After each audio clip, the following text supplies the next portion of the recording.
तो आइए पहले क्वेश्चन से स्टार्ट करते हैं। तो जो फर्स्ट क्वेश्चन था वो था डिफाइन स्विच। तो स्विच क्या होता है, तो आइए इसका आंसर देखते हैं। Switch is an electrical device that can break the flow of current. तो स्विच एक इलेक्ट्रिकल डिवाइस है जो फ्लो ऑफ करंट, जो करंट होता है उसके फ्लो को ब्रेक कर देता है। जैसे घरों में क्या होता है, जो स्विचेस होते हैं, जैसे मम्मा कहती है लाइट बंद कर दो, तो आप क्या करते हो, स्विच ऑन ऑफ कर देते हो, तो वही स्विच होता है। अब उसके अंदर वो लाइट ऑन ऑफ क्यों हो रही है, क्योंकि उसके अंदर करंट फ्लो कर रहा है। करंट फ्लो कर रहा है तो बल्ब ग्लो हो रहा है, पर जैसा आपने स्विच ऑफ कर दिया तो करंट का फ्लो ब्रेक हो गया, तो उस बल्ब भी ऑफ हो गया। तो इसकी तो इसका आंसर यही होगा, switch is an electrical device that can break the flow of current through the circuit. तो सर्किट में ब्रेक करेगा, क्योंकि एक सर्किट ही कंप्लीट है ना, पीछे से सोर्स से एनर्जी करंट आ रहा है और वो बल्ब तक जा रहा है और बीच में सर्किट ब्रेक कर रहा है। तो आइए नेक्स्ट क्वेश्चन करते हैं। तो नेक्स्ट क्वेश्चन है हमारा डिफाइन सर्किट। तो सर्किट क्या होता है, जैसा कि मैंने अभी आपको बताया, circuit is a part in which the current flows. तो सर्किट बस एक पार्ट है, एक रास्ता है जिससे करंट फ्लो करता है। अब जैसे घरों में क्या होता है, आपके पीछे से बाहर से इलेक्ट्रिसिटी आ रही है, जो आपका जहाँ से भी आपने सप्लाई ली है, जैसे सरकार जो बिजली सप्लाई कर रही है वो सोर्स से बिजली आ रही है और आपके घरों में वायर्स के थ्रू आ रही है, और वायर्स के बाद वो आपका जो भी अप्लायंस है जैसे बल्ब है उसके तक जा रही है। तो ये पूरा एक सर्किट कंप्लीट हो रहा है, जिसमें बैटरी में मतलब सोर्स है जहाँ से करंट आ रहा है, बीच में कनेक्टिंग वायर्स है और लास्ट में एक आपका डिवाइस है जो कंज्यूम कर रहा है, और बीच में स्विच, अब जो स्विच होता है उसको ऑन ऑफ करने के लिए वो स्विच होता है। तो ये सब एक सर्किट ही है। तो circuit is the part in which the current flow. ये पार्ट रास्ता होगा जिसमें करंट फ्लो कर रहा है। जो करंट है ये सर्किट के बाहर नहीं जा सकता, वायर के बाहर नहीं जा सकता, वायर के अंदर जा रहा है, फिर उसके बाद जो आपका अप्लायंस है उधर जा रहा है। तो और अब नेक्स्ट अगर वो पूछते कि there are how many types of circuit, तो अभी दो टाइप्स के सर्किट होते हैं, एक हो गया क्लोज्ड, एक है ओपन। ये मैं नेक्स्ट क्वेश्चन में बताता हूँ क्या होता है। तो होता है बस यही है कि जिसमें इलेक्ट्रिसिटी फ्लो कर रही है और जिसमें नहीं। तो आइए नेक्स्ट क्वेश्चन करते हैं। हाँ, तो अब आगे ना डिफाइन क्लोज सर्किट। तो आइए इसका आंसर देखते हैं क्या है। तो if the part of circuit is continuous, मतलब जो पार्ट है, जो सर्किट है, जैसा मैंने आपको पहले समझाया, वो कंटिन्यूअस है, उसमें स्विच ऑन है, कहीं इस पे ब्रेकेज नहीं हो रही है, वायर कहीं से कटी नहीं है, स्विच ऑन है, आपका बल्ब जल रहा है, तो ये कंटिन्यूअस पार्ट हो गया। देन वो सर्किट को हम क्लोज सर्किट कहते हैं। Then that type of circuit is referred to as closed circuit. तो उस सर्किट जहाँ पे बल्ब ग्लो कर रहा है, बीच में कहीं ब्रेकेज नहीं है, वो क्लोज्ड सर्किट हो गया। अब जो सेकंड टाइप थी वो थी डिफाइन ओपन सर्किट। तो ओपन सर्किट देखते हैं क्या होता है।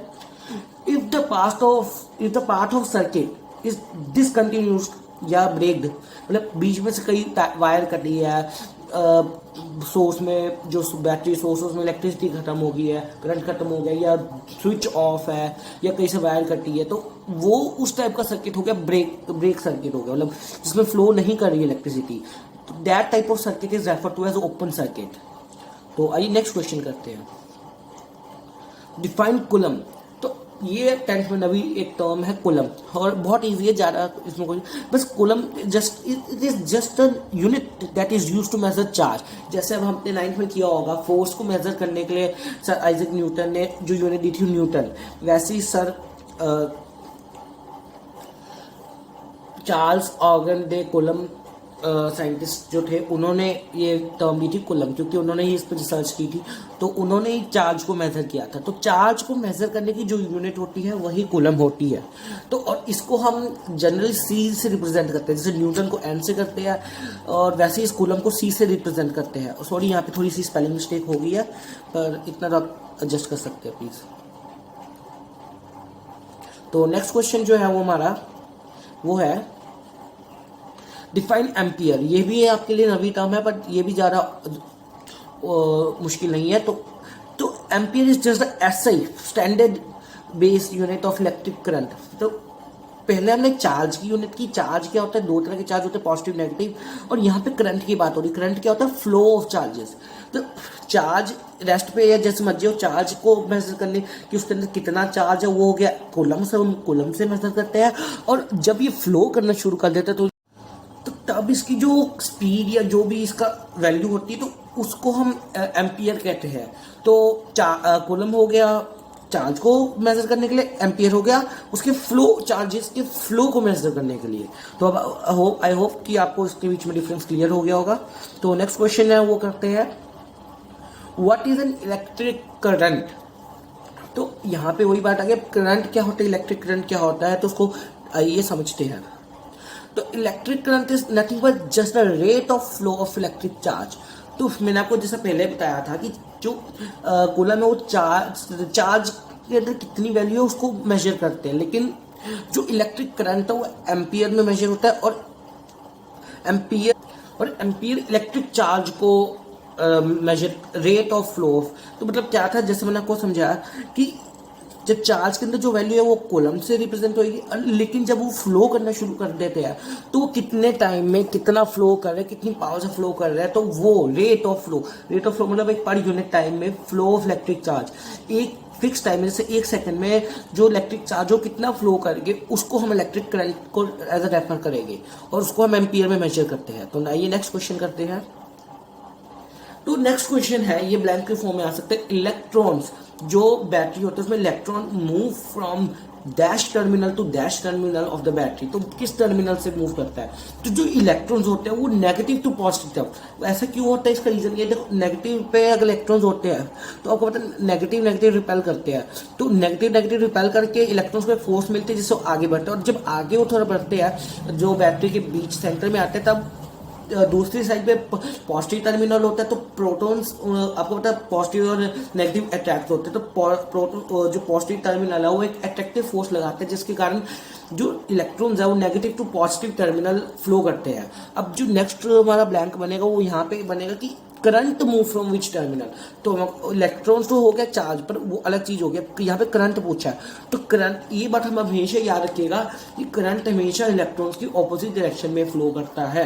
तो इसका तो आंसर बन गया current move from positive to negative, क्योंकि इलेक्ट्रॉन्स फ्लो करके तो उसके जो फ्लो ऑफ चार्ज बना, फ्लो तो उस साइड हो रहा है ना, तो लेकिन जो करंट तो फ्लो के ऑपोजिट होगा, तो इसलिए positive to negative terminal of the battery में करंट फ्लो करता है। तो नेक्स्ट क्वेश्चन है, what is the unit of charge.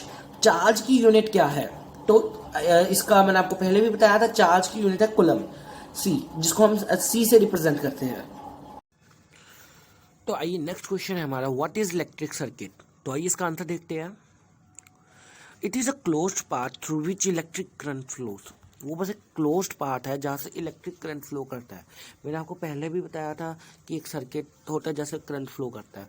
बस अगर वो क्वेश्चन में पूछ ले इलेक्ट्रिक करंट, इलेक्ट्रिसिटी सर्किट क्या होता है, तो बस आपने एक वर्ड ऐड करना है, इलेक्ट्रिक करंट क्या होता है, इलेक्ट्रिक करंट फ्लोज। पहले हमने सब करंट किया था, बस इतना सा फर्क है। तो आइए नेक्स्ट करते हैं, differentiate between closed end open circuit. हमने पहले भी किया था कि क्लोज्ड सर्किट क्या होता है और ओपन सर्किट, अब हमने सिर्फ डिफरेंशिएट करना है, तो ये ज़्यादा मुश्किल नहीं होगा। तो आइए, क्लोज्ड सर्किट, तो it is the circuit in which current flow is continuous. But जहाँ जिस सर्किट में करंट का फ्लो कंटिन्यूस है वो क्लोज सर्किट है। And open circuit, it is the circuit in which current flow is discontinuous, मतलब जहाँ पे कहीं ब्रेक हो गया, करंट फ्लो ना बंद हो गया, तो वो हो गया हमारा ओपन सर्किट। क्लोज्ड सर्किट का सेकंड पॉइंट है, it allows current to flow without any interruption. वो करंट को फुल सर्किट में फ्लो करने देता है बिना किसी इंटरप्शन के। जैसे स्विच ऑन है तो मतलब स्विच ऑफ होगा तो इंटरप्ट करेगा नहीं, ऑन होगा तो नहीं करेगा। तो बस इसका मतलब यही होगा कि स्विच ऑन है और सर्किट है वो क्लोज्ड है, पूरा कंप्लीट है। और ओपन सर्किट हो गया, it does not allow the current to flow, मतलब जहाँ पे जैसे स्विच बंद कर दिया या वायर कहीं से ब्रेक होगी तो करंट का फ्लो डिसकंटिन्यूस हो जाएगा और वो ब्रेक हो जाएगा और डज नॉट अलाउ करेगा।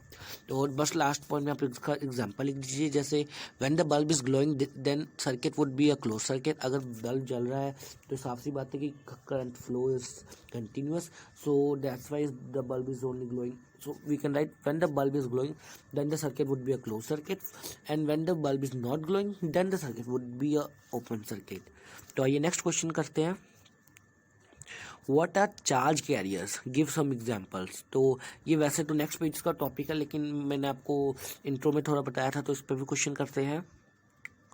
Charge carriers are the free flowing particles, मतलब जो फ्रीली फ्लो कर रहे हैं particles in liquids and solids और लिक्विड्स में जो फ्रीली फ्लोइंग सब एटॉमिक और एटॉमिक पार्टिकल्स है, तो which are responsible for carrying charge, जिनके अंदर कोई चार्ज है या वो कैरी कर रहे हैं और फ्लो कर रहे हैं, तो these particles are known as charge carrier. तो for example in liquids ions are the charge carriers. Liquid में आयंस जो होते हैं, जैसे आयंस आपने पढ़ा होगा केमिस्ट्री में 9th में कि आयंस क्या होते हैं, जिसमें ये आइदर प्रोटॉन ज़्यादा होते हैं और आइदर इलेक्ट्रॉन्स ज़्यादा होते हैं, तो वो आयन बन जाता है।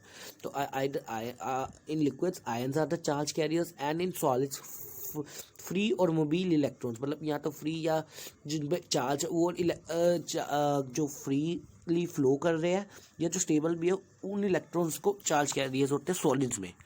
तो आइए नेक्स्ट क्वेश्चन करते हैं, convert 1 ampere into smaller units. तो 1 एम्पियर की मैंने आपको स्मॉलर यूनिट्स पहले बताई थी, जिसकी दो स्मॉलर यूनिट्स होती है milli ampere and micro ampere.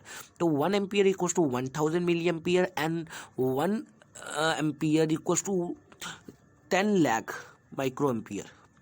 तो इसको अगर हम करें तो 10⁻6 होगा।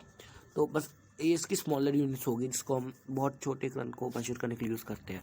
तो इस पार्ट का लास्ट क्वेश्चन है, what are the numbers of electrons in 1 coulomb of charge. तो हमने कैलकुलेट करना है, तो आइए मैं आपको कैलकुलेशन सिखाता हूँ उसकी कैसे होते हैं।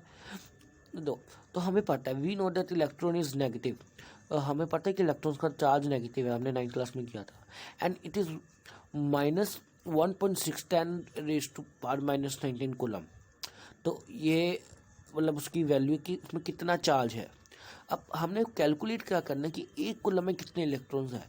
तो ये कैलकुलेट कैसे होगा कि फर्स्ट हमने क्या है, इलेक्ट्रॉन्स इक्वल्स टू 1 इलेक्ट्रॉन का जो चार्ज है वो क्या है 1.6 इंटू 10⁻⁻19 कूलम, ये उसका चार्ज है। तो total charge required for 1 coulomb. तो अब हमने क्या करना है, टोटल चार्ज एक कूलम में कितना होगा, तो ये हो गया 1c। तो आगे देखते इसका, the formula to calculate the charge is Q equals to N into E, जिसमें Q हो गया हमारा चार्ज, N हो गया हमारा नंबर ऑफ इलेक्ट्रॉन्स, और तो Q इक्वल्स टू NE। तो N हमने फाइंड करना है। तो हमारी इक्वेशन क्या बन गई, हम N को उस साइड लेके जाएंगे और Q को उस साइड। तो हमारी इक्वेशन बन गई N equals to Q/E। So E को उधर लेके जाएंगे, तो इसको रिवर्स करते हैं, तो N इक्वल्स टू Q/E। तो Q की वैल्यू हमारी चार्ज की 1, क्योंकि हमने 1 चार्ज में फाइंड करना है, और नंबर ऑफ इलेक्ट्रॉन्स हमारी ये है। तो इसको अगर हम सॉल्व करें तो हमारा आंसर आता है 6 इंटू 10⁻18 इलेक्ट्रॉन्स। तो यहाँ पे 18 ऊपर नहीं लिख पाया, पर इसका आंसर यही है 10⁻18 इलेक्ट्रॉन्स। तो एक कूलम ऑफ चार्ज में 6 इंटू 10⁻18 इलेक्ट्रॉन्स होते हैं। तो इस पार्ट के लिए इतना ही, अगले पार्ट में हम मिलेंगे दोबारा। तो हमारी जो नेक्स्ट वीडियो मैथमेटिक्स के ऊपर आ रही है ट्यूसडे को। तो डोंट